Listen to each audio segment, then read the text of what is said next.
श्रील महाराज जी बोलते थे, ये कैसी बात कह दी नरोत्तम ठाकुर जी ने। सही मंत्र, सही जपा, सही तपा, सही मोरा मंत्र जपा। अरे मंत्र तो भगवान का जप करना चाहिए, व्रत भी भगवान का ही होता है। लेकिन श्री नरोत्तम ठाकुर जी गौड़िया जो परंपरा है, गौड़िया जो धारा है, अपने भजन के माध्यम से उसको उन्होंने प्रकाशित कर रहे हैं, अपने भाव को प्रकाशित कर रहे हैं। ये गौड़िया परंपरा क्या है? आश्य विग्रह के अनुगत में ही भजन, और उन्हीं की प्रधानता है, वो आश्य विग्रह की प्रधानता है, उन्हीं का ही मंत्र, उन्हीं की प्राप्ति। और श्री नरोत्तम ठाकुर ये कह रहे हैं, कबे लोकनाथ संगे लैया जावे, शिरू पे पाद पद में मोर समर्पिवे। वहां पर ये नहीं कह रहे कि श्री कृष्ण पाद पद में मोर समर्पिवे, कब? मेरे गुरुदेव मेरा हाथ पकड़कर भगवान के चरणों में अर्पण कर देंगे, ये बात नहीं करे। किनके चरण धूल प्राप्ति ही हमारे जीवन का लक्ष्य है, वो तो एकमात्र श्री रूप मंजरी पद। ये गौड़िया धारा है, और इसी गौड़िया धारा को ही हमारे श्री परम गुरुदेव ने श्री विग्रह स्थापन के रूप में अपने विचारों को, अपने भावों को और गौड़िया धारा को श्री विग्रह स्थापन में प्रकाशित कर दिया कि राधा चिंता निवेशनम यस्य कांति विलोपिता श्री कृष्ण चरणम वंदे राधा लिंगितम विग्रहम। कि श्री कृष्ण राधा जी के नाम उच्चारण करते करते राधा जी के भाव में ही भावित होकर श्याम कांति से गौर कांति हो गए। इसलिए गौर कांति विग्रह श्री कृष्ण सर्वत्र ही परम गुरुदेव ने स्थापित किए। ये गौड़िया विचार है, वो विग्रह स्थापन में भी गौड़िया विचार है। श्रील गुरुदेव का ये अवदान, ये वैशिष्ट है कि मठ स्थापन में भी उन्होंने वही गौड़िया धारा जो महाप्रभु राधा कृष्ण के साथ विषय आश्य विग्रह के अनुगत में ही श्री वृंदा देवी उस लीला में प्रवेश करवा सकती हैं, श्री जमुना महारानी उस लीला में प्रवेश करवा सकती हैं, और हरिदास वर्ज्य श्री गोवर्धन जी उस लीला में प्रवेश करवा सकते हैं। उन विग्रहों को, उन आश्रय तत्व को प्रधानता देते हुए यही गौड़िया धारा, जिस महाप्रभु जी स्वयं अंतर कृष्ण बहिर्गौर राधा जी के भाव कांति और उसी का ही आस्वादन कर रहे हैं, यही गौड़िया धारा है। गुरु जी वो गौड़िया धारा की परंपरा को धारण करते हुए और उसमें नित्य प्रति उसका नित्य प्रति मतलब हर क्षण उसका पूर्ण आस्वादन कर रहे हैं। और यही उनकी अभिलाषा थी और है कि सभी उसका आस्वादन ही करें, क्योंकि इसके अतिरिक्त और कुछ है ही नहीं है। मनुष्य जीवन की सार्थकता और उसकी उपलब्धि यही है, इससे उत्तम कुछ है ही नहीं। यही गुरु जी का एक सोपान, सभी इस वस्तु में प्रवेश करें, गोता लगाएं और इसी में पूर्ण रूप से ढल जाएं, पूर्ण रूप से इसी में ढल जाएं। लेकिन जो कुछ कहे, यदि कोई कुछ कहता था कि भागवत जी में राधा जी का नाम नहीं है और आराधना भी किसकी करनी चाहिए, तो गुरुदेव मथुरा मठ में जब भागवत कथा की वर्णन करते थे या फिर जमुना पार में जब राधेपुरी में भागवत कथा करते थे, गुरुदेव ये बोलते थे, कौन ये कहता है कि राधा जी का नाम भागवत जी में नहीं है? अन्य राधितो नूनम भगवान हरिश्वर। हाँ, नहीं, क्या कह रहे हैं कि जो राधा जी का नाम राधा क्यों है? जिस गोपी ने सबसे ज्यादा श्री कृष्ण की आराधना की है वो है राधा। गुरुजी बोले ये हमारा सिद्धांत नहीं, हमारा सिद्धांत क्या? श्री कृष्ण ने जिन गोपी की सबसे अधिक आराधना की है इसलिए उनका नाम राधा है। श्री कृष्ण उनकी आराधना करते हैं, ना कि राधा जी श्री कृष्ण की आराधना करती है। ये ब्रज भाव है, यही ब्रज भाव है। श्री कृष्ण आराधना करते हैं अपने वंशी को, मोर मुकुट को राधा जी के चरणों में। ये बात तो गुरुजी कितनी बार उल्लेख करते हैं, उनके चरणों में अर्पण करते हैं, सेवा कुंज में उनके चरणों को पलटते हैं। इतना खोल कर ये बात को गुरुदेव ने प्रचार प्रसार किया और हम लोग उन्हीं के मुख से ही श्रवण करके आज गर्व भी होता है इस बात का कि हमको इनके श्री चरण कमलों का आश्रय प्राप्त हुआ, ये गर्व का विषय है। क्यों? नहीं तो हम इस वस्तु से वंचित हो जाते, इस वस्तु से वंचित हो जाते। कम से कम सुन तो लिया। और गुरुदेव ये कहते भी तो थे कि मैं कह तो रहा हूं, कितने लोग समझ पाएंगे मैं नहीं जानता, 2-4 भी समझ लेंगे तो सारा परिश्रम सफल है। 2-3 भी अगर समझ लेंगे तो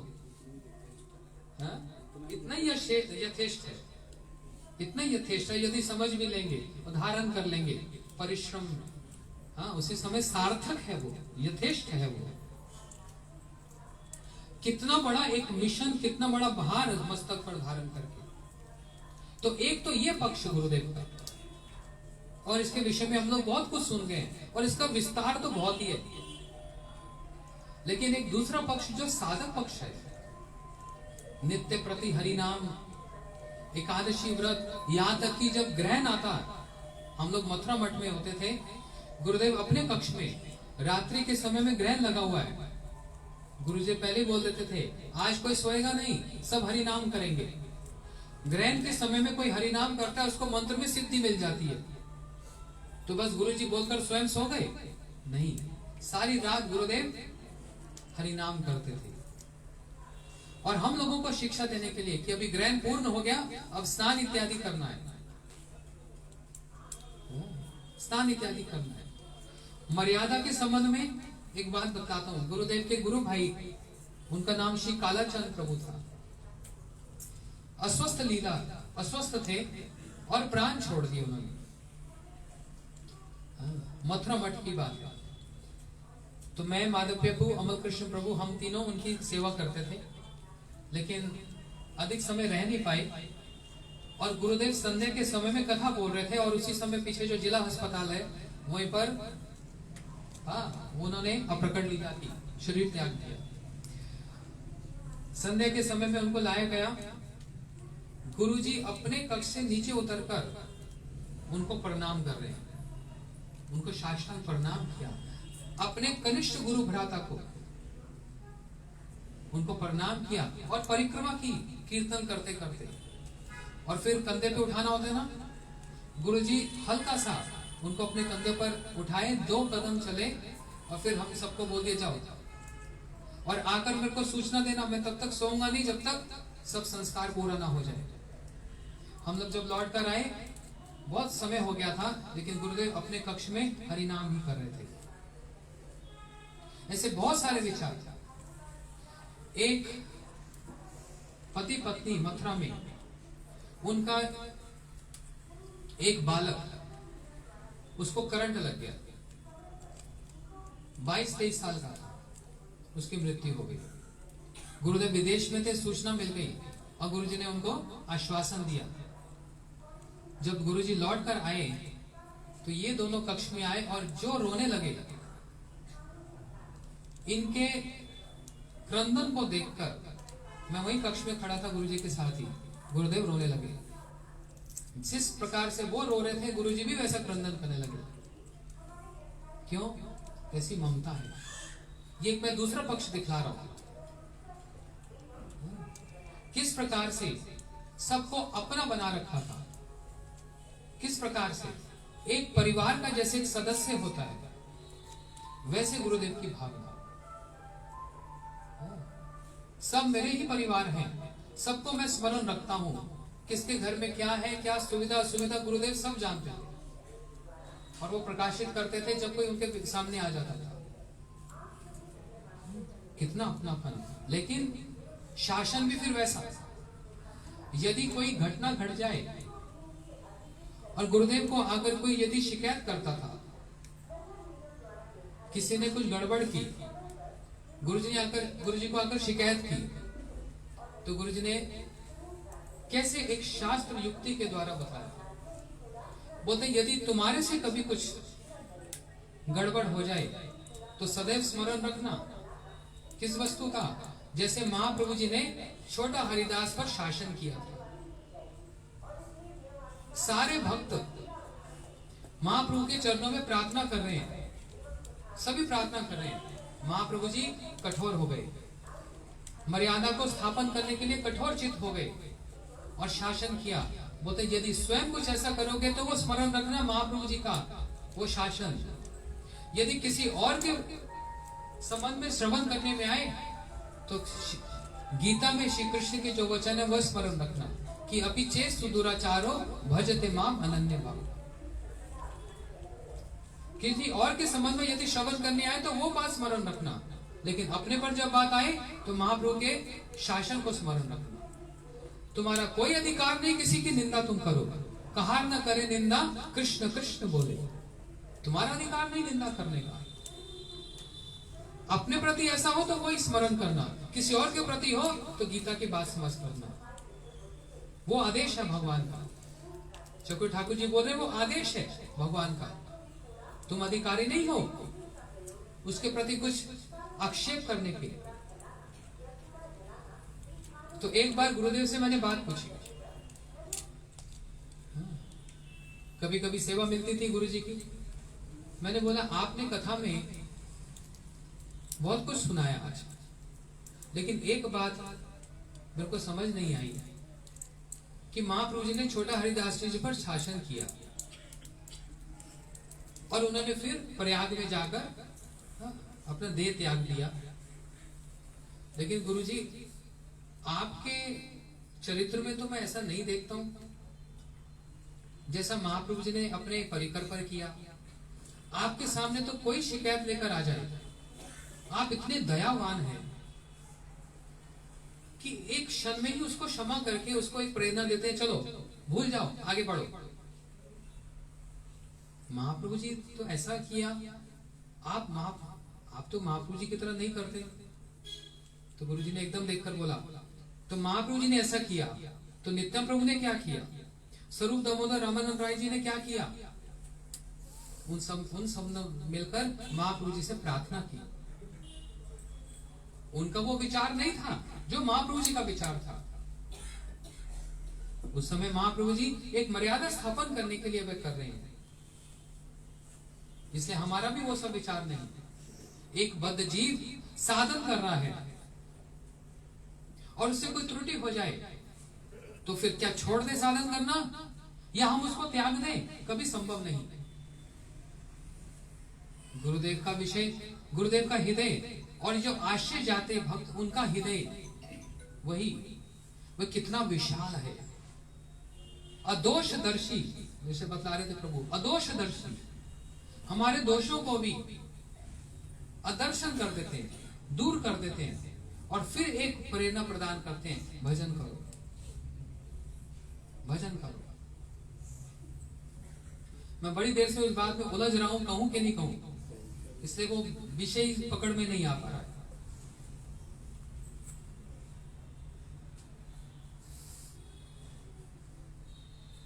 – 2009 में मैं आज कह ही देता हूं, 2009 में पहली बार मैंने भागवत कथा कही जम्मू में। गुरुजी विदेश प्रचार में थे, पहली बार। हमको कोई एक्सपीरियंस नहीं था, अनुभव भी नहीं था। हमारे गुरु भाई उन्होंने बुला लिया, संजय प्रभु भी साथ में थे हमारे और जीत प्रभु हमारे साथ थे। वहां पर जो भी दक्षिणा मिली वो सारी दक्षिणा लाकर ऐसी की ऐसी प्रतीक्षा किया कि गुरुजी आएंगे, उनको अर्पण किया जाएगा। गुरुजी आए विदेश प्रचार से और ऊपर मथुरा मठ में जहां ऊपर उनका बेड है वहां पर दक्षिणा को रख दिया। था कुछ ज्यादा नहीं, 18-20 हजार रुपए थे, लेकिन इतना विस्तार था। गुरुजी इतना पैसा कहां से ले आया? तो पूज्यपाद माधव महाराज ने कहा भागवत करके आया। तुम भागवत करता है कब से? मतलब गुरुजी पहली बार किया। गुरुजी ने 2 बातें कही, वही बात कहना जो हमसे सुनी है। अब इस बात में बहुत मर्म है, इस बात का जो हमसे कही, हमसे सुनी है वही बात कहना, अर्थात गौड़िया विचार ही कहना। और दूसरी बात, यदि कोई भिक्षा मिले वो भिक्षा भगवान की सेवा के लिए, तुम्हारी सेवा के लिए नहीं। इसलिए उस दीक्षा में से कुछ भी लेना तुम्हारा अधिकार नहीं, सब कुछ भगवान की सेवा के लिए। इस बात को सदैव स्मरण रखना। ये दो बातें उस समय गुरुदेव ने कही। अच्छा मन नहीं कर रहा कहने का। इतना बात कहना चाहता हूं कि गुरुजी यदि हम कोई संकल्प ले लेना और गुरुजी की बात को थोड़ा सा भी पालन करने लग जाएं, गुरुदेव बल देते हैं और रक्षा करते हैं उस संकल्प को पूरा करने के लिए। मैं यहां से ऑस्ट्रेलिया जा रहा था, जितना आवश्यकता थी उतना प्रसाद पा लिया और इतना ही पता था कि वहां जाकर प्रसाद मिल जाएगा, इसलिए रास्ते के लिए कुछ लिया नहीं। और एयरपोर्ट में फ्लाइट में हम लोग कुछ भी ग्रहण करते हैं, उनके हाथ का नहीं खाते हम लोग। दिल्ली में एयरपोर्ट पे था, वहां अनाउंसमेंट हो गई, फ्लाइट 3 घंटा लेट हो गई। अब बैठे 3 के बजाय 4-5 घंटा लेट हो गई। स्टॉप ओवर था कोलालमपुर मलेशिया में, वहां पहुंचे तो आगे वाला कनेक्शन भी लेट हो गया, 7 घंटे लेट। अब लग रही है भूख बड़ी तेज, क्या किया जाए, प्रसाद पास में है नहीं। देखो मेरे को बहुत संकोच हो रहा है कहते हुए, लेकिन इसमें गुरुदेव की बहुत बड़ी महिमा है। मैं आपको बतलाना चाहता हूं, अनुभव अपना। इतनी तेज भूख लग रही है, अब क्या करूं? तो आप कहोगे खरीद लो, मेरे पास पैसा पड़ा है मेरी माला की झोली में, लेकिन बार बार वो दिमाग में बात आ रही है गुरुदेव की, वो पैसा तुम्हारे लिए नहीं है। जो भी तुमको कुछ देता है वो भगवान की सेवा के लिए देता है, तुम्हारे लिए नहीं देता। कभी उसको अपने लिए व्यवहार मत करना। लेकिन आज ऐसी परिस्थिति है बहुत तेज भूख लग रही है और मन में ये विचार आ रहा है, गुरुजी ने कहा था पैसा खर्च मत करना, क्या करूं? छटपट होने लगा। वहां एयरपोर्ट में नल था, पानी पी लिया, बोला पेट भर के पानी पी लो देखा जाएगा। वो जितना पानी पी रहे हैं और ज्यादा भूख बढ़ रही है। अब तो हालत खराब है। गुरुजी को मन ही मन में क्षमा मांगी, बस एक बार क्षमा कर दो, आज के बाद ये भूल नहीं करूंगा, सब समय अपने साथ प्रसाद लेके जाऊंगा। आज मेरे को खर्चा करना पड़ेगा। और बड़ा दुखी होकर, बहुत दुखी होकर मैं जैसे तैसे दुकान पर गया। वहां पर एक चिप्स का पैकेट देखा, $3। मैं इतना कंजूस, महाकंजूस, ₹1 खर्च नहीं करने वाला, और आज $3 खर्च करना पड़ेगा। और उस पर भी गुरुजी की बात बार बार यहाँ मन में धक्का मार रही है। मन मार के क्षमा मांगकर मैं वहां पर गया, उससे पूछा कितना पैसा, बोलते $3। मैंने बोला कम नहीं हो सकता? बोलते नहीं, एयरपोर्ट है सर, यहाँ कम नहीं होगा। मैंने जैसे ये माला झोली खोली और इसमें से पैसा निकाला, देने लगा, मेरे पीछे एक व्यक्ति खड़ा, इंग्लिश में बात कर रहा था। कहता रुको रुको, क्या मैं आपका पैसा दे सकता हूँ? मैंने मुड़कर देखा, सुनो सुनो, ताली बालू बजा। मैंने मुड़कर देखा, मैंने क्यों? बोलते मैं अमेरिका से आया हूँ परिवार के साथ घूमने के लिए, मेरे पास यहाँ की करेंसी पड़ी है। कौन सी करेंसी? मलेशिया की करेंसी पड़ी है। अब ये वापस लेके वहां क्या करने जाऊंगा? तो ये पर ही खर्च करना पड़ेगा किसी अच्छे काम के लिए। आपको साधु देख रहा हूँ, मंक, आपको एक मंक, एक साधु देख रहा हूँ, आपके लिए थोड़ा खर्चा कर देता हूँ, मेरे को तो यहाँ फेंक नहीं है ये पैसा। तो मैंने कहा आर यू श्योर? कहते हैं हाँ। उसने पैसा दिया और उस दुकानदार ने मेरे को वो थैली में दिया और लेकर मैं पीछे मुड़कर उसको थैंक यू बोलना चाहता हूँ। व्यक्ति वहां है ही नहीं, वो वहां है ही नहीं, और मेरा जो पैसा जो मैं निकाल रहा था वापस मेरी जेब में चला गया, मेरे माला झोली में चला गया। उसको मैं ढूंढा, वो व्यक्ति कहीं नहीं मिला। मैं उसको, ये मेरी अपनी भावना है, ये कोई शास्त्र का सिद्धांत नहीं है, मैं इसको गुरुदेव का प्रसाद समझकर कि आज वो इतनी बड़ी, आपका जो आदेश का उल्लंघन, ऐसे तो रोज ही उल्लंघन करते हैं हम, लेकिन वो बार बार जो मन में बात आ रही थी उससे गुरुदेव ने रक्षा की। वो व्यक्ति कहीं मिला नहीं। अब ये नहीं मैं जानता कि कोई चमत्कार है या कोई एक्सीडेंट है, कोई कोइंसिडेंस है, ये मैं नहीं जानता, लेकिन मैंने इसको अपने भाव से ऐसा देखा कि गुरुजी ने आकर उसके मेरी उस समय ये रक्षा की। अपनी सेवा के अपने आदेश को ही करने के लिए एक रक्षा सूचक गुरुदेव किसी को प्रेरणा करके वो मेरा वो पैसा बचा दिया। ये एक बहुत छोटी सी बात है। कहा हम इतनी ऊंची गुरुदेव के अवदान और उनकी महिमा वैशिष्ट को जो सिद्धांत युक्त है और बहुत बड़ी बात है, और कहा मैंने ये अपना एक छोटा सा एक प्रसंग उसके सामने वो फीका है, उसकी कोई मूल्य नहीं है। लेकिन यदि हम सच में गुरुदेव को सदगुरु मानते हैं, निताई चरण सत्या ताहार सेवक नित्य, वे नित्य वस्तु हैं और सबके हृदय में उतना ही आविर्भाव होता है जितना वो गुरुदेव को समर्पण है। वो आविर्भाव एक समान नहीं है सबके हृदय में, जितना जिसका परिमाण में आविर्भाव कराना कोई चाहे अपने हृदय में, वो कैसे होगा? बस जय गुरुदेव बोलकर होगा? नहीं, सेवा करके होगा। सेवन मुखे ही जीवा दो, इसलिए गुरुदेव बार बार कहते हैं, गुरुदेव कहते हैं रिस्पॉन्सिबिलिटी लो, कोई दायित्व लेकर सेवा करो। ऐसे नहीं खुला खुला जो इच्छा कर लो बस। Walk in walk out, volunteer और सेवक दो अलग अलग वस्तु है। मेरा मन करेगा तो आकर मैं प्रवेशन कर दूंगा, सेवा करूंगा, मन किया तो नहीं करूंगा, क्योंकि सेवक तो मठ में होते ही हैं। वॉलेंटियर नहीं, सेवक बनना है। सेवा का दायित्व है, गुरुजी बोल रहे हैं दायित्व लेकर सेवा करना है, रिस्पॉन्सिबिलिटी लेकर सेवा करना है, वॉलेंटियर नहीं, वॉलेंटियर नहीं। और उस सेवा में मिलेगा क्या? सब समय ये सोचेंगे सब कुछ अच्छा ही अच्छा होगा, तो पहले ही उस प्रेम में आपने कंडीशन लगा दी है।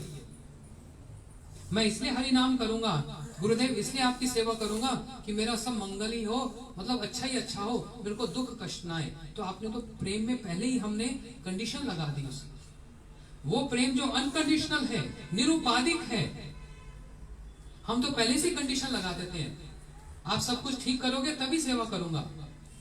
तो फिर श्रील भक्ति ठाकुर जी की वह बात कि तुम्हार सेवाएं दुख है जातो सही तो परम सुख।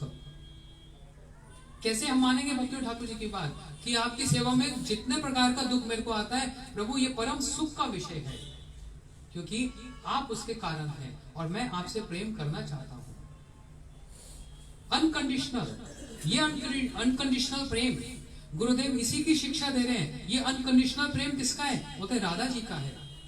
जहां पर समर्था रति, जहां पर साधारण रति, सामंजस्य रति, ये भी तो श्रील गुरुदेव से श्रवण किया। क्या वैशिष्ट्य है उस प्रेम का, उस रति का, जो कुब्जा की है, जो द्वारका की रानियों की है, और फिर ब्रज गोपियों की है, और ब्रज गोपियों में भी फिर राधा जी की है। जहां पर स्वपक्षा, विपक्षा, तटस्था, और उस स्वपक्षा में भी राधा जी की जो महिमा है, वो राधा जी की महिमा क्या है? प्रेम रस सीमा, अनकंडीशनल है वहां पर, जिसको महाप्रभु जी ने प्रमाणित किया। क्या बोलकर? आश्लिष्य व पदरतम विनष्टु माम मम दर्शन हाथ व करोतु वा यथा तथा व विधातो लंपटो मत प्राणाथ स्तु एव ना परः। वहां पर कंडीशन नहीं है, अनकंडीशनल है। ये गौड़िया धारा है हमारी। श्री गुरुदेव के समय में कितने चैलेंजेस आए, लेकिन महापुरुषों के भाव, श्री गुरुदेव के भाव में, जैसे भक्ति स्वामी सिंधु में वर्णन किया, खांति अव्यर्थ कालत्तम विरक्ति मान शून्यता आशा बंधो समत कंठे नाम गाने सदा रुचि। किसी प्रकार का क्षोभ नहीं है, कैसी भी स्थिति क्यों ना हो जाए। स्थान छोड़ना पड़ गया, और कितने लोग गुरुजी के संबंध में क्या क्या बोलते। धूर्ते ब्रजे तने तने शुष्ट वाम्य मां दक्षिणा भाव कलंक नील आगवाया। राधा जी उन सब बातों को श्रवण कर लेती है, लेकिन कृष्ण की प्रेम सेवा कभी छोड़ती नहीं। गुरुजी ने उन सबको सुना, लेकिन अपनी उन्हीं जो गुरु परंपरा प्रभु जो बतला रहे हैं, राधा जी से जो अपने उन गुरु को ही धारण किया, उनके विचार और उनकी सेवा परिपाटी को ही धारण कर लिया, किसी प्रकार का संकोच नहीं। और अव्यर्थ कालक्रम एक क्षण भी गुरुदेव नष्ट नहीं करते थे, श्रवण करते थे। हम कक्ष में होते थे, संजय प्रभु भी होते थे, मैं भी, और ब्रह्मचारी लोग, गुरुदेव उनकी लाइब्रेरी कोई ग्रंथ पढ़ते थे, उसमें से गुरुजी इंपॉर्टेंट जो पॉइंट उसको मार्क करते थे, उसका पूरा मंथन करके उसका जो सार है वो सार प्रदान करते थे। मान शून्यता। रूप सनातन मठ में रूप गोस्वामी जी के जो तिरुभाव तिथि के उपलक्ष्य में समस्त गौड़िया मठ के भक्त लोग आते थे। तो ऊपर वाला जो वो फ्लोर है ना, सेवा कुंज के आगे वाला, वहां पर जो गौड़िया मठ के जो सन्यासी वृंद आते थे, वहीं पर प्रवेशन होता था, हम लोग प्रवेशन करते थे, प्रसाद देते थे। गुरुदेव वहीं पर उनके साथ बैठ जाते थे, सबको प्रणाम करते थे। कैसी एक मर्यादा है ये साधक पक्ष। नाम गाने सदा रुचि, असक्ति तद गुणाख्य, प्रीति तद वस्ति स्थले। वह ब्रजमंडल, वह श्री वृंदावन धाम प्राणों से भी प्रिय। इसलिए गुरुदेव जहां जहां गए वहां पर ब्रजमंडल को ही स्थापित किया। अपने विचार से, अपनी वाणी से, अपनी भावना को हृदय में ही ब्रज को स्थापित किया। सबके ब्रज को स्थापित करने का मतलब राधा जी की वो परिपाटी को स्थापित किया। बैजर में एक वहां पर्वत है, गुरुजी ने बोला यही गोवर्धन है। ऐसे और कितने स्थान पर आज भी वहां पर गोवर्धन मानकर ही उनकी पूजा होती है, अन्नकूट महोत्सव मनाया जाता है। हमको किसने ये पहली बार बताया कि श्री कृष्ण के 4 माधुरियां अन्य अन्य अवतारों से और विलास विग्रह श्री नारायण से भी अतिरिक्त है। सर्वाद्भुत चमत्कार लीला कल्लोल वारदी, अतुल मधुर प्रेम मंडत प्रिय मंडना, तिर जगत आकर्षी मुरली कल कुजिता, अस्मोर्धम रूप श्री विस्मापित चरचरा। किसने बताया? ये 4 माधुरी गुरुदेव इसी विषय को बार बार उल्लेख करते थे। ये 4 माधुरी विशेष है। प्रेम माधुरी, वेणु माधुरी, रूप माधुरी और सबसे पहले लीला माधुरी। वो लीला माधुरी भी ऐसी कि जिसमें स्वयं ही श्री कृष्ण ललायत हो जाएं और उस उत्सव में कूद पड़े। कौन सा उत्सव? भागवत जी। कौन सा भागवत जी? क्या है? श्रीमद् भागवत जी एक उत्सव है। और इस भागवत जी उत्सव में भी एक बहुत भारी उत्सव है। कौन सा उत्सव? जो श्री कृष्ण के अपने मनोवांछा, जो उनकी सबसे सुंदर, सर्वांग सुंदर जो लीला है वह रास लीला। संति यद्य में प्राज्ञा लीला ससो मनोहरा, नाही जाने स्मृति रासे मनो किम दृश्यम भवे। उस रास लीला में कि रास उत्सव संप्रवत्तो गोपी मंडल मंडिता, योगेश्वरे न कृष्ण तासा मध्य दुए दुए।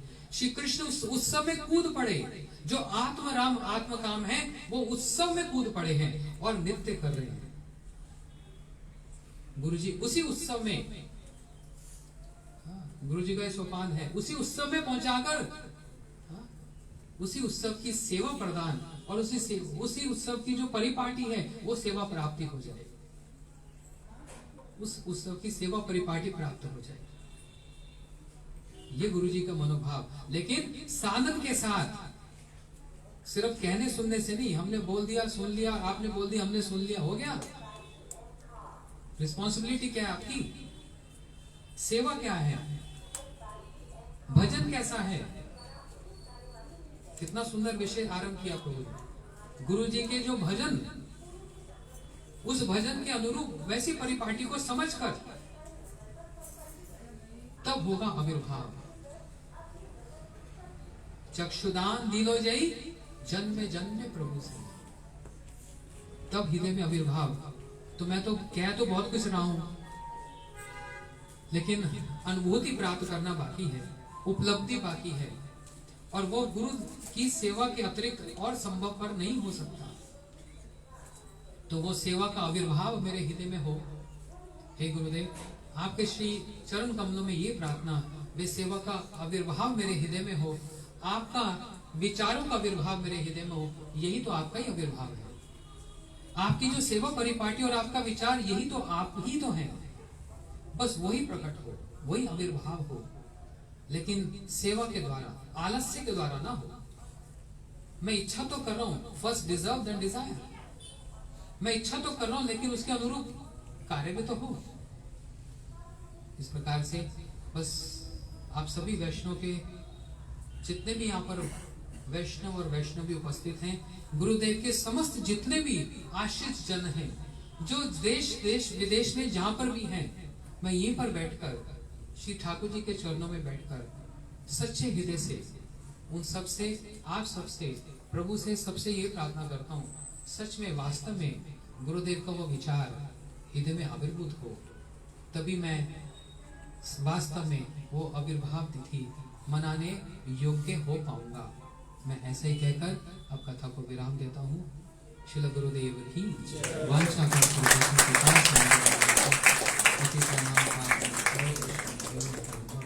मैंने वो जो बात कह दी, आवेश में आकर, भावना में आकर, उसको अन्यथा मत लेना। उसमें गुरुदेव की महिमा है, वास्तव में गुरुदेव की महिमा है कि यदि हम दृढ़ संकल्प हो जाएं एक उनके विचार को पालन करने के लिए, तो कहीं ना किसी रूप में आकर, प्रेरणा के रूप में, या कोई आपको कुछ बोल ही देगा, वो शब्द ही गुरुदेव आके कहीं ना कहीं उसकी रक्षा करते हैं। बस उसको और किसी प्रकार से मत लेना। मैं उसके लिए क्षमा प्रार्थी भी हूँ। हरे कृष्ण। श्री गुरुदेव की जय।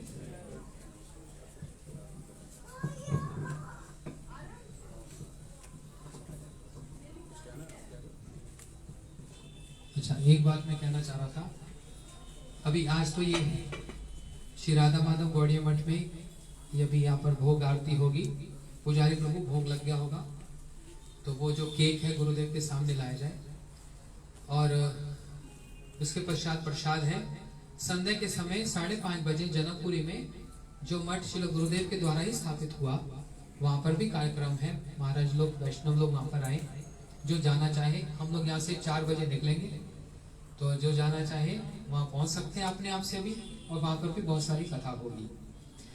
दूसरी एक बात ये कह रहा था, आप सब लोगों को पता है, सिर्फ एक रिमाइंडर, 19 तारीख श्री अद्वैताचार्य प्रभु की आविर्भाव तिथि है, और उस दिन इतने वर्षों से हम लोग जिसके लिए परिश्रम कर रहे थे, प्रयास कर रहे थे, प्रतीक्षा भी कर रहे थे, 19 फरवरी को 21D सेक्टर 21D जो सड़क के उस पार है, हाईवे के उस पार, वहां पर एक पुलिस चौकी है। किसी से भी पूछना 21D की पुलिस चौकी कहाँ है। पुलिस चौकी के साथ वाला जो प्लॉट है वो हमको गवर्नमेंट से प्राप्त हुआ है, मतलब फ्री में नहीं दिया उन्होंने, तो उसका पैसा चुकाया है, तो गवर्नमेंट से हमको मिला है। उसके सारे लीगल मैटर, फॉर्मेलिटी सब कुछ पूरा हो चुका, लेकिन यदि उस पर थोड़ा सा हम कुछ ना करें, कोई काम ना करें, कंस्ट्रक्शन ना करें, तो गवर्नमेंट की वो रेगुलेशन है कि वो पेनल्टी भी डाल सकते हैं और वापस भी ले सकते हैं। तो इसलिए बहुत सारे विचार और भी थे। सभी महाराज लोग भी दिल्ली नोएडा के आसपास हैं, सभी भक्त हैं, सब लोग यहाँ पर हैं, मेरी भी यहाँ पर उपस्थिति है जैसे तैसे। तो 19 तारीख को हम लोग वहां पर भूमि पूजन करेंगे, लेकिन ये आयोजन भूमि पूजन के उपलक्ष्य में गुरुदेव का सेंटेनियल नहीं है, गुरुदेव के सेंटेनियल के उपलक्ष्य में भूमि पूजन किया जा रहा है। नहीं तो ये तो पिछले साल भी कभी कर सकते थे। इसी समय की प्रतीक्षा हो रही थी कि लगभग इसी के आसपास ही, अब और तिथियां सबने चुन ली इधर उधर इस स्थानों पर, तो गुरुदेव के सेंटेनियल के उपलक्ष्य में वहां पर भूमि पूजन किया जाएगा। सुबह 7:15 7:30 बजे यज्ञ आरंभ हो जाएगा।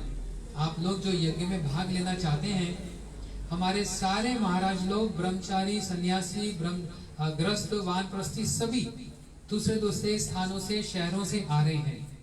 आप फरीदाबाद के लोग हो, आप होस्ट हो, वो आपके गेस्ट हैं। आपको कम से कम 7 बजे वहां पर पहुंच जाना चाहिए, जिससे कि जो वहां पर आए उनका स्वागत सुष्ठु रूप से हो। महाराज लोग आएंगे, कहेंगे फरीदाबाद के लोग ही नहीं, हम इतने दूर से आ गए। ठीक है, आपको मैं 7 बजे वहां सबको देखना चाहता हूँ, ये मेरी प्रार्थना है, और जोर से भी कह सकता हूँ, हक है मेरा। 7 बजे आप लोग आ जाइएगा। वहां पर यज्ञ होगा, फिर हरि कथा कीर्तन होगा और महाप्रसाद होगा। महाप्रसाद मतलब एकादशी प्रसाद, उस दिन व्रत है हमारा, ठीक है। तो बस ये एक सूचना थी, आप सब लोग स्मरण रखेंगे। 21D पुलिस चौकी के साथ वाला प्लॉट। सभी लोग अपने अपने मित्रों को भी और जो भक्त हैं उनको भी आप, ओपन इनविटेशन है, आप सबको बुला सकते हैं। हरे कृष्ण, बस इतना ही कहना था। हरे कृष्णा। 2 मिनट के लिए अपने अटेंशन को इधर और दे दीजिए कृपया। ऐसा कहते कहते हम लोगों ने 2.5 घंटे निकाल दिए हैं, किंतु ये वास्तव में 2-4 मिनट की बात है। आज हमारे गुरु, इधर ध्यान दीजिए, 2 मिनट 4 मिनट और बस ध्यान से सुन लीजिए बस। आज हमारे गुरु महाराज जी की शतवार्ष की तिथि है। हमारे गुरु महाराज जी बड़े ही पराविद्यानुरागी थे। पराविद्यानुरागी अर्थात जो पर जगत की विद्या है वो उसके प्रति बड़े अनुरागी थे। श्रील प्रभुपाद भक्ति सिद्धांत सरस्वती गोस्वामी ठाकुर, ये उनकी धरोहर थी। प्रभुपाद जी को श्रीमद् भक्ति विनोद ठाकुर जी ने आदेश दिया था प्रकट होने से पहले कि आप जितना अधिक हो सके ग्रंथ प्रकाशित करना, जितना अधिक हो सके ग्रंथ प्रकाशित करना। इससे वास्तविक रूप में मायापुर धाम की सेवा संपन्न हो सकेगी। तुम जितना अधिक हो सके ग्रंथ प्रकाशित करना, इससे ही वास्तव में मायापुर धाम की सेवा सुष्ठु रूप से संपादित हो सकेगी। तो प्रभुपाद जी ने श्रीमद् भक्ति विनोद ठाकुर जी के उसी आदेश को शिरोधार्य करके 4 प्रेस स्थापित की। और हिंदी, आप कुछ बोलते हो गुरु जी, कुछ बोलते हो आप, बाधा लाती है। हिंदी भाषा में, अंग्रेजी भाषा में, उड़िया भाषा में, असमिया भाषा में, बंगला भाषा में, संस्कृत में, नाना प्रकार से प्रभुपाद जी प्रकाशन करते थे। तो ये हमारे प्रभुपाद जी की प्रथा चली आ रही है। हमारे परम गुरु जी, हमारे गुरु महाराज जी रात दिन परिश्रम करके, गुरु महाराज जी तो हमने स्वयं भी देखा है, किसी अभिमान से नहीं कह रहे कि हमने देखा। अंततः तो हमको ये सौभाग्य प्राप्त हुआ कि जो गुरु जी को अपने नेत्रों से देखा, कितना ग्रंथों के प्रति उनकी प्रीति, उनका आदर था। शिलापुरी गोस्वामी महाराज जी, उनके हाथ में जब कोई नया छपा हुआ ग्रंथ आता था, उसको ऐसे देखते थे जैसे इनको ना जाने क्या अनमोल रत्न मिल गया हो। और हमारे गुरु महाराज जी को तो वो विशेष निर्देश देते थे कि जब भी कोई हिंदी में ग्रंथ छापे तो मेरे निकट आप भिजवाइएगा। तो गुरु महाराज जी बड़े प्रसन्न होते थे और उन्होंने बड़ी कृपा पूर्वक बहुत सारे 50-60 से भी अधिक बंगला भाषा में जो ग्रंथ थे उनको उन्होंने हिंदी में अनुवाद किया है। उसी श्रृंखला में गुरु महाराज जी ने कृपा पूर्वक हम लोगों को भी कुछ तुच्छ सा दायित्व प्रदान किया, जिसको हम अपनी तुच्छ सी शूद्र सी क्षमता के अनुसार हम लोग पालन करने की चेष्टा कर रहे हैं। देखिए, श्री कृष्णदास कविराज गोस्वामी जी ने भी चैतन्य चरितामृत लिखने के पश्चात अंत में इस बात को कहा है, तोमरा ये अमृत पीले सफल होवे श्रम। मैं तो इस अमृत को संग्रह कर लाया, अब आप लोग यदि इसका पान कर लें तो मेरा परिश्रम सफल हो जाएगा। तो हम लोग तो बहुत ही शूद्र हैं, बहुत ही शूद्र। हम लोगों ने गुरु महाराज जी से प्रार्थना करके, गुरु महाराज जी से पुनः पुनः निवेदन करके उनसे प्रार्थना की कि हम भी आपकी कुछ वाणी रूपी सेवा करना चाहते हैं। गुरु महाराज जी की कृपा और प्रेरणा से ये बहुत ही सुंदर एक श्री श्री नवदीप शतकम रूपी ग्रंथ रत्न आज प्रकाशित हुआ है। हम लोग गुरु महाराज जी के कर कमलों में अभी पूज्यपाद महाराज जी से हम निवेदन करेंगे कि वो इस ग्रंथ रूपी रत्न को गुरु महाराज जी के कर कमलों में अर्पित कर दें। इस ग्रंथ के विषय में मैं 1-2 मिनट में ये कहना चाहता हूँ कि श्री प्रबोधानंद सरस्वती पाद वो श्रीमती राधिका की तुंग विद्या सखी हैं। उन्होंने 100 से भी अधिक श्लोकों में, ग्रंथ का नाम श्री श्री नवदीप शतकम है, 100 श्लोकों में उन्होंने श्री नवदीप धाम की ऐसी अद्भुत महिमा का वर्णन किया है, इतनी अधिक हृदय स्पर्शी महिमा का वर्णन किया है कि जब हमने इस ग्रंथ को प्रथम बार पढ़ा तो हमारे मन में भी, यद्यपि हमारा अधिकार बड़ा शूद्र है, किंतु हमारे मन में भी ये विचार बैठ गया कि जय जय नवदीप सर्वधाम सार। ये नवदीप ही वास्तव में समस्त धामों का सार है। नवदीप के 9 दीपों के प्रति उन्होंने ऐसी ऐसी अद्भुत निष्ठा, प्रीति, आदर इस ग्रंथ में प्रकाशित किया है कि एक एक श्लोक में उन्होंने स्पष्ट रूप से कहा है, काशीवास को मेरा प्रणाम है, गया को मेरा प्रणाम है, हरिद्वार को मेरा प्रणाम है। अरे यदि मेरा गोद्रुम दीप, गोद्रुम है ना एक दीप 9 दीपों में से, यदि मेरा गोद्रुम धाम में ही वास हो गया तो मुझको और किसी स्थान पर जाने की आवश्यकता क्या है। वैष्णव लोग जाते हैं, किस लिए जाते हैं? उन स्थानों पर जाकर वहां पर भी विचार वैशिष्ट बतलाते कि इन स्थानों से भी नवदीप धाम की क्या महिमा है। तो 100 श्लोकों में उन्होंने बड़ी अपूर्व महिमा का उन्होंने कीर्तन किया है। विशेष करके इसमें हमने गुरु जी की कृपा से प्रभुपाद जी का भी एक प्रबंध दिया है, श्री गौर धाम की महिमा।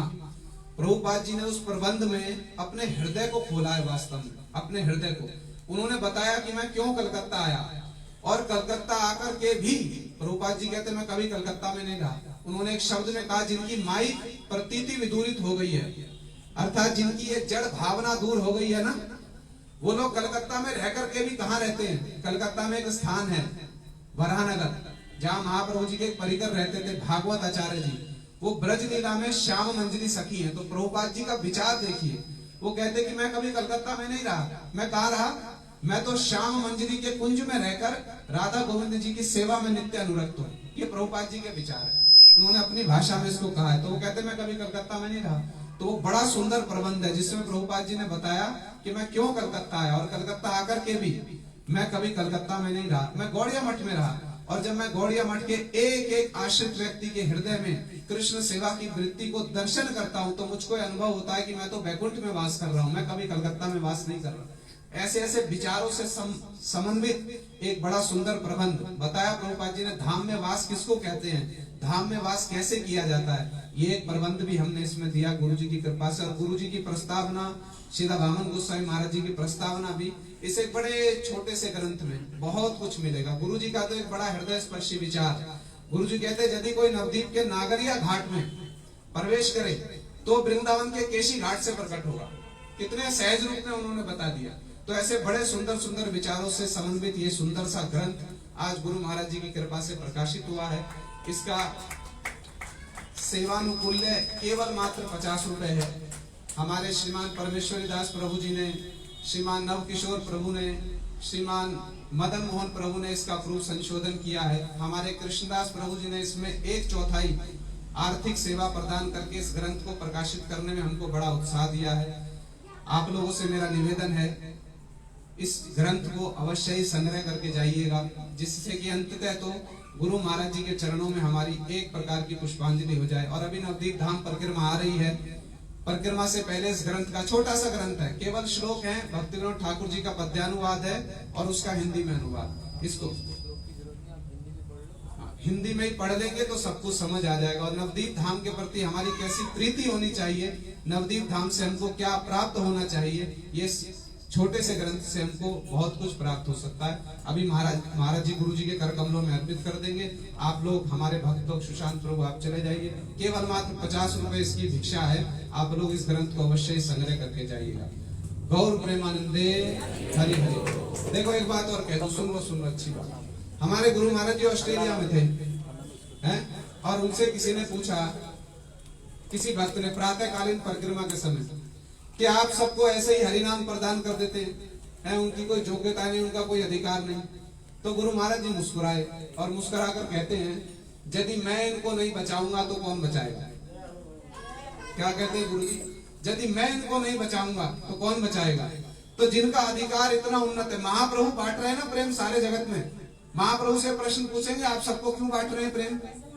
कोई पूछेगा महाप्रभु से, अरे आप कृष्ण प्रेम मंजरी भाव सबको बांट रहे हो प्रभु, इनका अधिकार है कि नहीं है। अरे वो महाप्रभु है ना, उनका अधिकार है, वो बांट सकते हैं। तो गुरु जी कौन है, गुरु जी महाप्रभु जी के नित्य अंतरंग जन है, राधा जी के नित्य अंतरंग जन है। उनका भंडार कभी क्षीण नहीं होता, वो जितना बांट रहे उतना उनका भंडार बढ़े जा रहा है। गौर प्रेमानंदे श्री गुरु महाराज की, श्री गुरु महाराज की। तदीय शुभाविर्भाव दिवस महामहोत्सव की तिथि पालनकारी भक्त वृंद की। गौर प्रेमानंदे हरि हरि।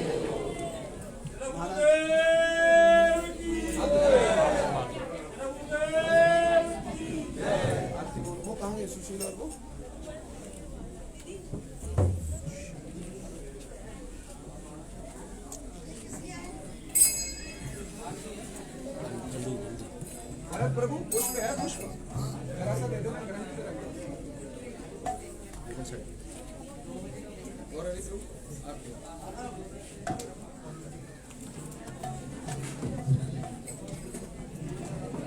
यशोमती नंदन ब्रजवर नागर गोकुल रंजन काना। यशोमती नंदन ब्रजवर नागर गोकुल रंजन काना। यशोमती नंदन ब्रजवर नागर।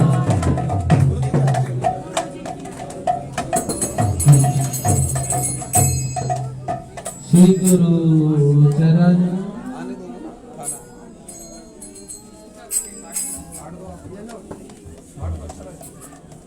चाकू दे दो भाई।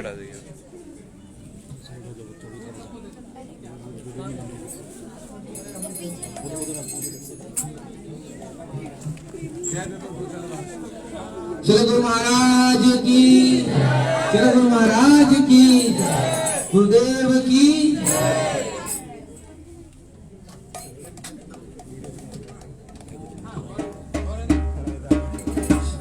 श्री गुरु चरण पद्मा केवल भगवती पद्मा। श्री गुरु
Hare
Hare